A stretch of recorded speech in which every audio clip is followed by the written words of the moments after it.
Yes, people, welcome back to the channel. It's Gooner to Gooner, it's 12th man, and it's one of my favourite Gooners. It's Deluded Gooner back in the house. DG, pleasure. How are you, my bro? I'm good, my guy, man. I'm good, man. Always lovely to be here speaking Arsenal with you. I know it's not going to plan, and I'm sure we got a lot to discuss, but one love for having me, my guy. Oh, come on, man. You're always welcome. You know that. It's great what we do. And I think it's working well, man. We're alternating at the moment, myself and DG. If you're not aware, I'll be on his channel one week, and he's coming on my channel the other Fridays at 1 p.m. or 1 p.m. ish. Normally, we try to get to 1 to 1:30. It's So, my bad this week, yeah. boys and Nah, girls, it's if you're calm. out there.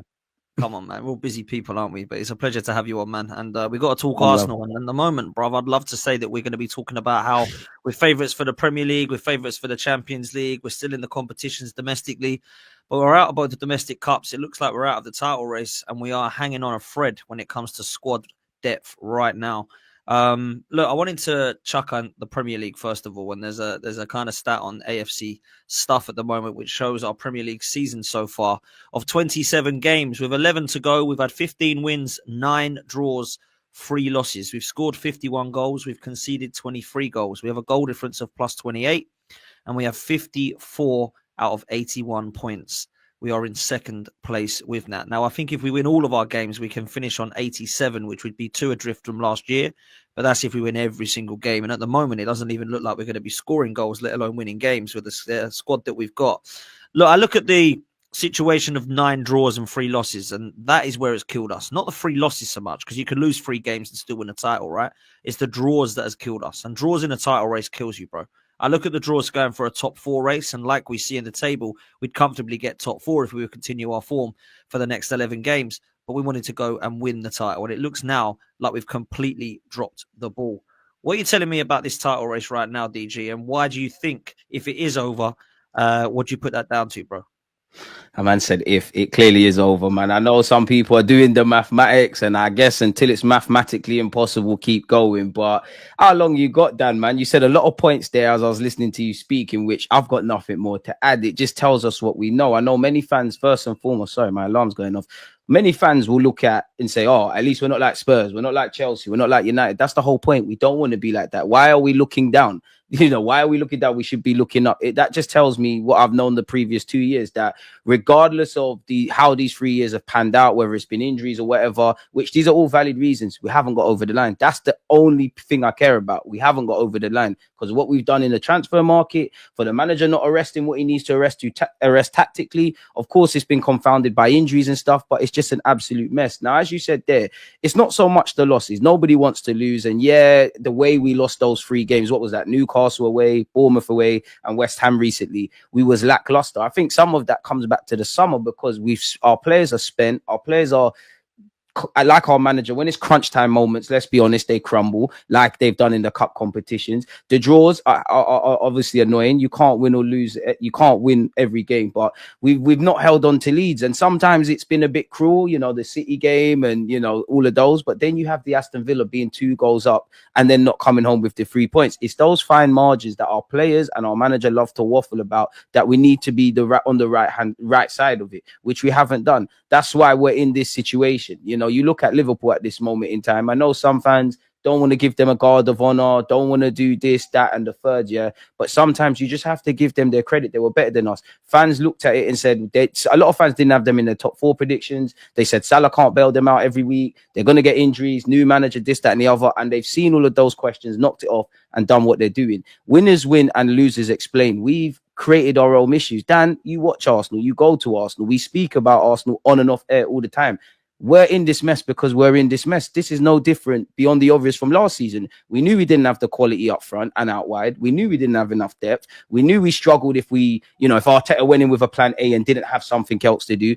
Everything we are talking about and going to speak about in this stream at this point has been there since last season. Now, I'm past the point of it's all Arteta, it's all the board, it's all the players. You're all in it. It's like being in a crime scene. Everybody's fingerprints are there. The gloves have to be off for all of you.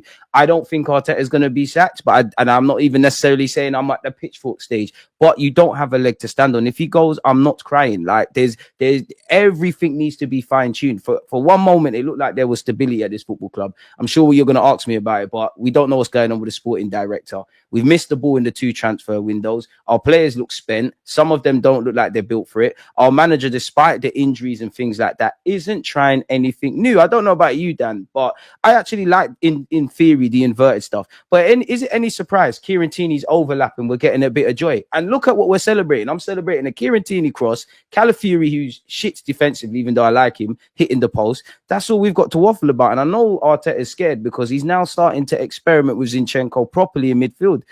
So it's all a mess, Dan, man. It's all a mess. It's interesting you mentioned injuries, bro, because there's a lot of people deciding to use that as a massive excuse. Now, I appreciate that we all get injuries. I do appreciate that Arsenal have had it pretty hard. The reason I'm not going to give him any excuses is because actually they could have done something about it. Now, they could have done something about it in the summer window because we were already short going into that summer. We didn't. Facts. Then we went into January and we'd already had, at that time, Saka and Jesus down and we're relying on just Havertz and Martinelli. Now, we knew that by doing nothing, we were a Havertz or Martinelli injury away from crisis. And then what happens within 4 or 5 days of the window shutting? Both of them go down. One of them for the season. So for me, there's absolutely no excuses. Now, I can appreciate all of the players have gone down and some in the same positions at the same time. I wanted to ask you the serious question about Stephen Warnock the other day on Match of the Day, talking about how Liverpool would have coped without Salah, Jota, Diaz and Gakpo. Because my thinking is this. It's a great question. If their attack would go down, what would they do? But actually, I've seen Liverpool without Salah and they play Harvey Elliott or they play Gakpo or they play... what's his name? The guy they signed in the summer, Chiesa. Then they're up top. They've got Darwin Nunez or Jota. They've got Cody Gakpo or Luis Diaz. So they've actually got 6 attackers, the same as Arsenal. But I think Slot has dealt with injuries better than Mikel Arteta, and not just Slot, by the way. I think there's other managers that have dealt with it. Iriola, for example.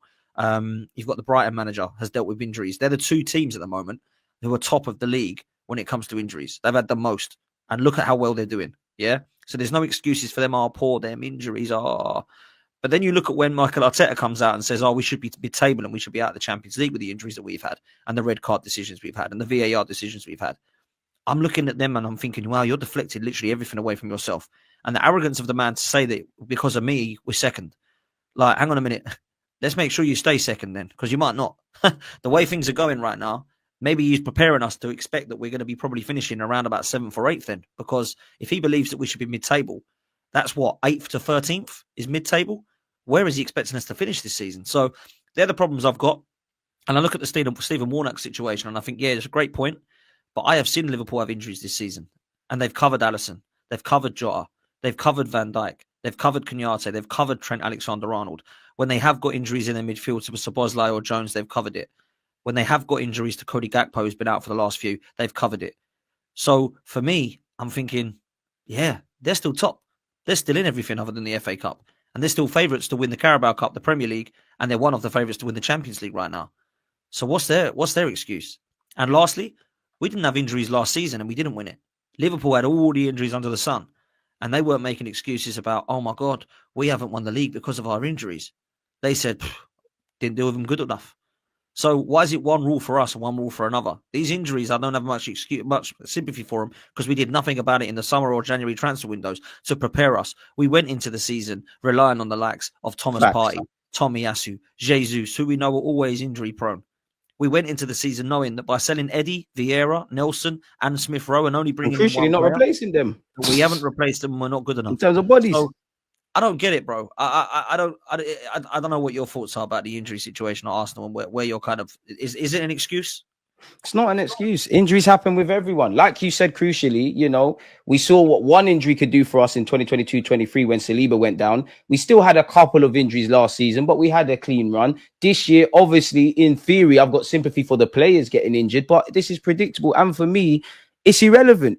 I do think Arsenal fans or some get into this trap of life mirrors football, right? You're never going to, if you have a goal in life or a dream or an ambition, it's never just A to B. There's going to be twists and turns and bumps and bruises. Now, in football terms, that's going to happen. You're never going to have favorable conditions. You're never going to have everybody fit. Everything isn't going to always go to plan on the pitch. The manager isn't going to get everything right. The players are going to let you down, but you still need to keep moving. I agree with the point about if Liverpool had 4 players injured, but That's cool. They didn't. We did. So what are we going to do about that? Like, that's just the hopium and copium. Either way, with everybody fit, we needed to sign players. And I do think we've got what's coming to us. I don't know what we did last season in terms of rehabilitation and what we did this year. I don't know if these players were due injuries. And I'm just a fan, but we've been knowing Ben White's been playing with knocks and hamstring injuries and the rest of it. Saka's going to need to be rested. You know, this one, that one. And like you said there, once you've got a small squad, the players that are fit, you're going to run them into the ground. It's irrelevant whether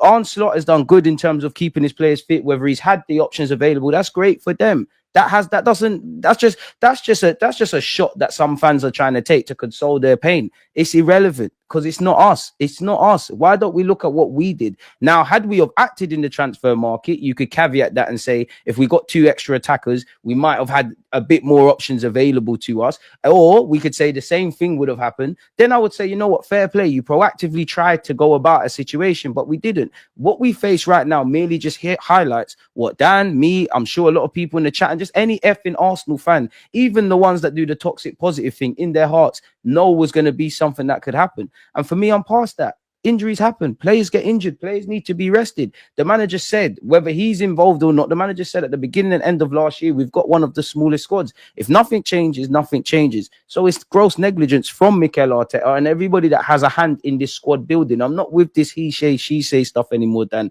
about the players. Sorry, the board is not backing Arteta. Arteta wanted this, Edu that, this, that, the third. They talk about collaboration, Dan. Everybody's in it. What have we done? Players have been injured and we're still second. That just tells me there's a base like the last 2 years for us to build upon, but we have not taken advantage of this. It's dead, bro. It's dead. It really is dead. It doesn't mean anything for me. Look, man, the club have let us down. They've let the fans down big time. From Arteta upwards, the players have not let us down. I feel sorry for them. They're in the trenches with each other trying to get through the games, and they're looking at the situation thinking, right, we've got a decent goalkeeper here. Me and, let's say I'm Saliba. Me and Gabriel at the back is looking pretty good. I've got Timber and Ben White either side of me. I've got Declan Rice and Partey in front of me. Erdegaard pulling the strings. Right. Now I've got a front three of Sterling and Marino. What's happening here? What's happening here? So that, for me, tells me that there's some massive problems in the squad and the squad depth. Now, you made a good point about like who's to blame and how do we do this. I think Mikel Arteta is definitely 100% to blame for the injuries at Arsenal, because when I look at what he was doing in treatment of Saka, it was abysmal. The treatment of Havertz when he can hardly walk against Wolves, we're still trying to play him, is poor. Martinelli's gone down. We've got Timber who's going to go down next. Ben White was playing through injury. I don't care about Jesus and Tomiyasu. They get injured all the time. So I look at the scenario of the players that have been injured this season. It's usually the durable players, and it's because they've been playing way too many games. And Gabriel, they've run into the ground. And Gabriel, Saliba and Timber are the next 3. They're the ones that have played the most games. So I'm looking at them thinking, who covers them? We don't have any cover for them, right? We still don't have defensive cover. So there's a lot to blame, in my opinion, there. Let me just quickly stick to the stuff on the pitch. What we're seeing at the moment, in my opinion, is completely blunt up top. Now, the excuse at the moment is that we don't have anybody, right? We've still got Trossard. We've got Ethan, who at the moment, yes, he's 17 years old, but he's actually playing very well. And it is just that centre forward that everyone is unfortunately scratching their head about what we try and do. Now, we've tried to play Trossard, Sterling and Waneri. Against Leicester, it did not work. We flung on Marino. He scored 2 goals and everybody got excited very quickly. Now he's our striker. The problem I've got, DG, is we're not actually playing with a striker in any of the games that I've seen in the last 3, because Marino's been playing right back, left back, here, there and everywhere. You've got Calafiori. God knows where he was supposed to be playing against Nottingham Forest.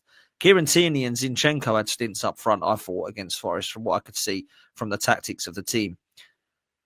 What does he have to do? Because I want to see something different now. I understand and appreciate the league's in the bin, but I actually want to see how we can get something different out of this team. I want him to start earning this £15 million a year to coach something a little bit differently, because people ask him what he can do. There is stuff he can do. I'm not saying it's going to work, but you need to try it. You need to try a formation change. You need to look at saying, let's try somebody through the middle like Ethan. You need to try and look at maybe a different sort of balance in midfield, maybe a double pivot. Maybe you go over 3. Maybe you try and do something more creative with Erdegaard. I don't know. But for me right now, I need to see change, bruv. What would you like to see moving forward, mate? Like you said, Danny, don't have an answer for what's going to work. I think we spoke on your channel and we spoke about when the initial injuries happened, and we said, simply put, we're just going to have to play everything by ear. I still think you're going to have to see that option of Merino up front at some point, but if nothing changes, nothing changes. Now, as you crucially said, we could change things and it still don't work, but at least you've tried something. I don't think we're going to see a formation change. We've seen Arteta is stubborn in what he wants to do on the football pitch, but I'd be open to that, especially because you've indirectly said it. You know, I like Calafiori. I think he's horrible defensively and he's a work in progress, but his strengths are going forward. Tierney gave us something. Zinni's there. So is it a free at the back thing and you kind of get the attacking intent from your fullbacks? I personally don't think, you know, the Haylenders that have been on the bench are going to change the world for us, but they're there now. Try something new. Like, try something. You said it, Dan. There's nothing I can add on to what you said. Just try something new. If nothing changes, nothing changes. And even when everybody's fit, we still play the same way. And that's where I feel a striker and a winger helps us out a lot. But there's also a lot that if Mikel Arteta is going to be here, he's going to have to address on a football field. You know, we're not creating enough. I don't care what the shots say and the chances. There was a point where our defenders were in the highlights for having our goals and having our half shots. We need to start creating in the final third. And it seems like he's relatively able to coach us defensively and in the middle third. Once we get into the final third, it's nothing. It's slow. It's not disrupting it, as you saw against Newcastle, as you saw against West Ham. And there's definitely another game. Nuno Espirito Santo actually came out after the Forest game and kind of alluded to it. If you're not going to move a compact side, if you're not going to move the ball quickly against a compact side, as you know yourself, Dan, we're in issues. It's all fun and games having one or two players making that run, but nobody's going to find them. So he has to change something, Dan. But I've come to accept everything now, man. Whatever happens, unfortunately, bro, I think a lot of fans are starting to accept that we are what we are. And I do believe that the club needs to look at himself and say, right, as an ownership, have I done everything to back this team and manager? As a board, have we done everything in our power to ensure that Mikel Arteta has the right players around? And Mikel Arteta needs to look and say, have I had a voice powerful enough to explain to the board and owners what we need this January? Because we're in desperate times. And I think it's failed on all three parts, if I'm honest with you. Exactly. Which is why we're in the position we're in, bro. And look, the league title is not over because mathematically we can win it. Every Arsenal fan in their right mind knows that it is. But what I would do now is forget the title. I just want to start looking at how we can win some of these games. And I need to see something change, whether it's formation or players or both. Look, I'm a big fan of what we've done at the back. I think defensively, we've got a really good defensive unit when everyone's fit. I like Raya in goal. And I think when our midfield is fit, although I don't know that we're quite there with it, I do think Partey, Rice and Odegaard could be worse midfields in the league. But that front three, we need to go and sign a front three again. Let's just have it right. The front three of Havertz, Saka and Martinelli is fine if you want to keep those three, but the backups we need to replace. Sterling, Jesus and Trossard could all be out the door in the summer. That means we need three players across the front three. A lot of people are suggesting we might need a couple more midfielders as well because we know the rumours of Partey and Jorginho. And then there's going to be defenders leaving, which is probably going to consist of Kivior, Zinchenko, Tierney and potentially others. So for me, I look at it and think every department in this summer is massive, DG. A goalkeeper will need to replace Neto. Defenders will leave, they'll need to be replaced. Partey and Jorginho will need to be replaced. And then the front three I've just mentioned could all walk out the door in terms of the backups, and we might need a front three. So, we're talking about 8 or 9 players coming in the summer, and that could be a huge rebuild at Arsenal. And I wanted to you before we start to go into rumours and links and players and forwards and sporting directors and all that, which we still got to discuss. Do you see that many players and that overhaul in the summer? Do you think it's going to happen? No, man, we're not getting no 8, 9 players, man. I just can't see it. I hope I'm wrong. And you know, we all know we're gonna see the rhetoric come out, kind of selling before you can buy, and this one doesn't want to leave, and this one doesn't. We haven't got an asking price for that one. I don't think we're getting that many numbers. I think you're bang on the money. You could argue, I would say we need 2 attackers, but you could argue 3. You could argue a case of 2 midfielders, but I think all fans are probably accepting, quote unquote, that we're going to get 1 to partner Declan Rice. We need to sort out what we're doing with a keeper or 2 beyond David Raya. I personally have said it, like, I think we need another defender, ideally a versatile one, because there's times we need to look after our players. And obviously, I know it's a midfielder, but especially in line with Odegaard's form and all of that, and even when he was injured, you could caveat that and say a 10. I can't see all of these players coming in, all these players going, new contracts being signed. I know there's rumors, and I'm sure we're going to get onto it about the sporting director, but how much plans can be put into place without a sporting director? Not that that's an excuse, because I actually feel you should be able to keep it moving in that regards, especially when R1 left in November and allegedly Jason Ito is doing great work behind the scenes in January. And I hope I'm wrong and we see a madness in the summer. We can say, oh, that's what he's talking about. But to me, as an ignorant fan that shouldn't actually care about being a fly on the wall in the boardroom and whatnot, I never saw no one in January. The last two transfer windows, which were arguably our most important, but beyond last year, we fumbled the bag.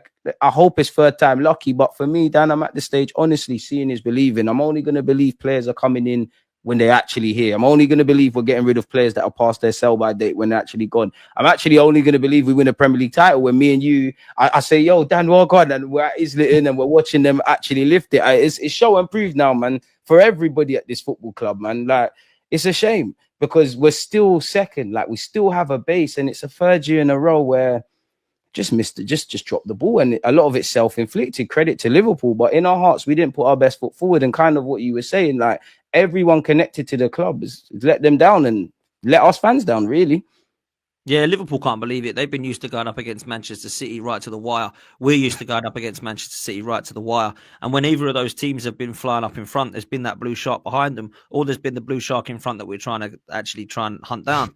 I look at the situation at Arsenal and I think, yeah, Liverpool are like, oh, it's going to go to the wire. Oh, no, it's not. Okay, we've won it. Brilliant. Okay, cool. And that is embarrassing as far as Arsenal are concerned. Huge regression, man. Let's get to it, man. Let's talk about this sporting director thing because there's been some rumours already about some of the names that are being mentioned. David Ornstein has been out and explained who we are looking at. And obviously one of them is Jason Ito, who is the current, whatever you want to call him. He remains option for the full-time post. But the other names are Dan Ashworth, Andrea Berta, who obviously was at Atletico Madrid, Roberto Alabi over at Real Sociedad, who is stepping down, and Thiago Scuro, who at the moment is still at Monaco, I believe. These are the names that are being discussed internally, according to David Ornstein, that we're looking to hold talks with. Any of those names that you do want, and any of those names you absolutely do not want, bro? I can't lie, man. The three names after Dan Ashworth, when you look into what they've done, you know, you look at what Monaco is doing at this moment. Thiago, I'm not against it. I would love Roberto Alabi to sign for us just because I've seen his work at Sociedad and what he's doing and things of that ilk. Andrea Berta, so I couldn't see his name. See what he's doing at Atletico Madrid and some of the transfer windows he's had. I think they're all heavyweights within their own weight and they could all add something as long as when they sign for us, their voice is as loud in that boardroom or above board or above football as Mikel Arteta. As long as it's respectfully to Jason Ito, as long as it's not him, because I do think we've tried the kind of novice thing, which Edu was, but he was significantly more experienced than you. I think we need a steady ship. Like you just said, you could argue 7, 8, 9 players and there's a bunch of outgoings. There's a lot to do. I do think we need a more experienced man in that regards. In relation to Dan Ashworth, I mean, you do see he's done good stuff. I mean, they're all at big clubs and all have been at big clubs. They're clearly good at being sporting directors, regardless of what us fans feel. I just don't feel Dan Ashworth's the guy. I know he's got a good relationship with Richard Garlick, and football's a small world. Everyone's going to have good relations with everyone or know of everyone. But I don't really want jobs for the boys, if I'm honest, anymore. We've tried all of that and it didn't get us anywhere. So my first choice on that list would be between, well, I'd say Alabi, then the Berta guy, then Thiago, then Dan Ashworth, and by default, it'd be Jason Ito, who's technically the guy at this moment in time. We're not going to get Luis Campos because his name's not there, and yeah, it is what it is. Bro, I can't lie. The three names that excite me, or I won't even say excite me, the three names I would happily want us to go with out of that list would first of all be Andrea Berta. He'd be the number one. And then, if I'm honest with you, I like the work that Alabi has done at Real Sociedad in terms of what his role has been. It might not be that they have been a successful club, but certainly some of the names that Real Sociedad have had over the last few years have been quite exciting. Thiago Scuro at the moment, I think what Monaco are doing and have done, I think he's quite an experienced guy from what I'm hearing and what he's done. Find us them gems and whatnot, man, if we're not going to put the big money down. Exactly that. I don't want Ashworth or Ito anywhere near Arsenal. I don't get what Ashworth is so great at. He went to United, they chucked him out. Newcastle, they're like, well, they seem to be doing okay. And Brighton, I mean, let's be real, they haven't missed him one bit. So for me, I don't get him. Jason Ato needs to get the hell out of there. He should have been sacked in January. Absolutely imbecile. So that for me is where we're at. And look, Andrea Berta is a guy that I was worked under Diego Simeone and his coaching staff and understands what it is like to have a winning mentality. Now, I understand and appreciate that in the last 3 years they haven't won anything, and some people would say that he deserves to be sacked, etc. And try and compete around two bigger clubs as well, or better teams. Do you know what? He's got credit in the bank because he's competed with those two bigger clubs that had Ronaldo and Messi at the time, and he ended up winning the league whilst they were playing in that league. That's incredible, unbelievable achievement, right? So for me, he's won enough trophies at Atletico Madrid to be deserving a little bit more credit in the bank. And then I look at the scenario with Alabi, and I think, yeah, a lot of people are getting excited because Zubimendi might come. We've already got Marino and Erdegaard. Isak could then get on the way. I understand everyone's thoughts of that, but it doesn't mean if we get Roberto Alabi, that means all of a sudden Isak's coming to Arsenal. We've got to get that in our heads, right? So we just need a sporting director who knows what they are doing and has done the job at an experience level. Because at board level and ownership level, and some would say at management level and coaching staff level, it is very young. It is very, very young. And I appreciate they've all done their job and they've done their own work and they've done their apprenticeships and they've got CVs that says they can do the job. But how much experience do they